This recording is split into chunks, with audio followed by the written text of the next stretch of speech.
All right, everyone, welcome back for another deep dive. Have you ever caught yourself singing along to Another Brick in the Wall, maybe in the shower or on a long drive? Who hasn't? Pink Floyd's music just has that effect on people. Yeah, their music is everywhere you turn, even after all these years, and now it seems like their entire catalog has a new owner. Big news in the music industry this week. Pink Floyd, the whole kit and caboodle, has been sold to Sony Music for a whopping $400 million. $400 million? That's a lot of money. So what exactly did Sony buy for that much cash? Well, it's a pretty comprehensive deal. Think beyond just the albums themselves, although those are obviously included. Sony now has the keys to everything. I'm talking master recordings, the rights to re-release albums, merchandise, you name it. So, if Sony wanted to make a whole line of Pink Floyd lunchboxes, they could. Pretty much. Yeah. But it goes even deeper than lunchboxes. We're talking about the potential for movies, TV shows, video games, Broadway musicals even. The possibilities are honestly kind of mind-blowing. I mean, I wouldn't say no to a Pink Floyd-themed video game. That sounds kind of awesome. Right.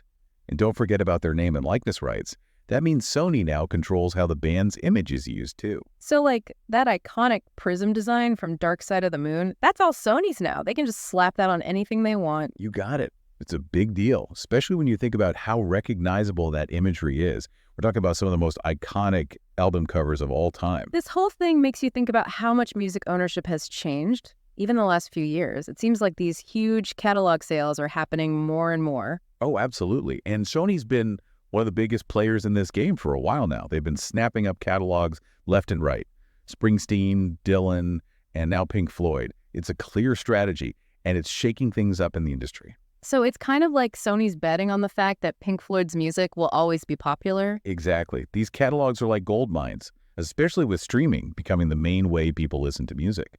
Sony's betting that people will keep streaming Dark Side and Wish You Were Here for decades to come, which, let's be honest, they probably will. Yeah, safe bet.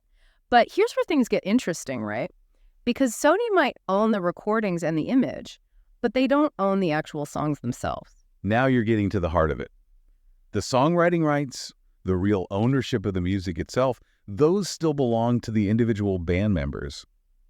And with Pink Floyd, well, their internal relationships are, shall we say, a bit complicated, to say the least. Yeah, complicated is a good word for it. There were all those rumors floating around that Pink Floyd wanted a lot more for the sale initially, right? Like $500 million. That's right. There was definitely a buzz in the industry back then that Pink Floyd was looking for $500 million. So what gives? They were aiming for $500 million, and it ends up at $400 million. Seems like a pretty steep discount. Did Sony play hardball in the negotiations, or what? Well, it's tough to say for sure. These deals are crazy complex. But it's probably not as simple as Sony just getting a discount. Remember, we're talking about a band whose album, Dark Side of the Moon, was on the Billboard charts for over 14 years straight. That's a lot of earning potential right there. No kidding. But you're right, the music industry is always changing. Maybe the market for these catalogs has cooled down a bit? It's definitely possible, but honestly, there's another factor we can't ignore. It's kind of the elephant, or maybe the inflatable pig, in the room when it comes to Pink Floyd, Roger Waters. Ah, yes, Roger Waters. Always the wild card, isn't he? His political views have definitely sparked their fair share of controversy, haven't they? To say the least. Over the years, his comments on Israel, Ukraine, U.S. politics, it's all made headlines and sparked a lot of debate. Yeah, and not always the kind of attention a company like Sony wants, right? Exactly. I mean, our research turned up articles that suggested Waters' controversial statements might have scared away some potential buyers in the past. It's hard to ignore that kind of baggage, even when you're talking about a band as big as Pink Floyd. It really makes you appreciate how much this deal was about more than just music, didn't it? There's a lot of, shall we say, personality involved, too. For sure. And it clearly created tension within the band. One article we found actually quoted David Gilmour, Pink Floyd's guitarist, saying that being rid of the decision-making and arguments was a dream come true. You can practically hear the relief in his voice. But it makes you wonder, what about the rest of the band? They've been caught in the middle of this whole Gilmour-Waters dynamic for years. Totally. And they've even talked about it publicly. We found this quote from Nick Mason, the drummer, where he's basically expressing disappointment, saying it's a shame to see these elderly gentlemen still butting heads. Ouch. Talk about adding fuel to the fire.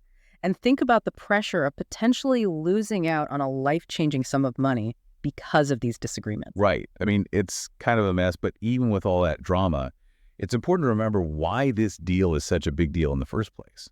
Pink Floyd's music. Yeah. They've sold over 250 million records globally, and their albums are considered classics. Absolutely. Their music has been featured in countless films and TV shows. It's inspired musicians across genres for decades, and honestly, it even sparked political debates of its own. It's true. And that impact, that's ultimately what Sony's banking on with this deal.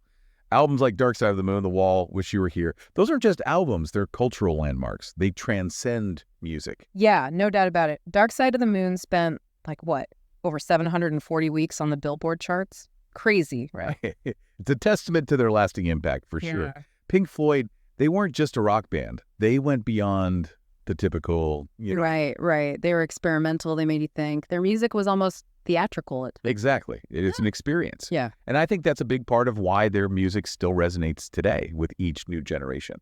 Absolutely. And now Sony's the one holding the reins, deciding how that legacy lives on. Makes you wonder what they're planning, Reissues, merch, the usual stuff. Or could they get more adventurous, maybe even try things the band themselves never would?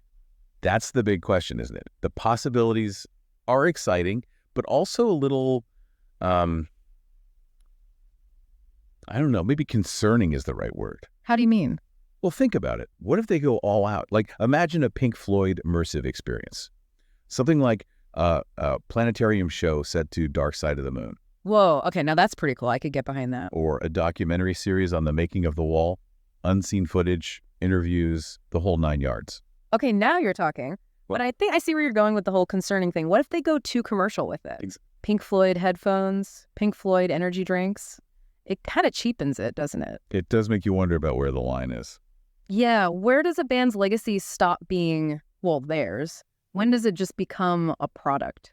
It's a slippery slope, for sure. Definitely. And it's kind of ironic, isn't it? I mean, here's Pink Floyd, a band that was famous for criticizing consumerism, and now they're essentially owned by a massive corporation. It's true.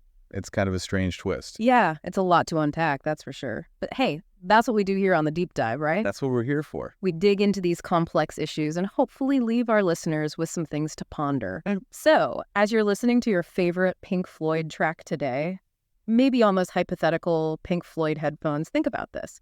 What does it actually mean to be a fan in an age where companies can own not just the music, but the whole image, the entire legacy of a band? It's a great question, and there's no easy answer. That's for sure. Well, on that note, we'll wrap up this deep dive. As always, thanks for listening, and we'll catch you next time.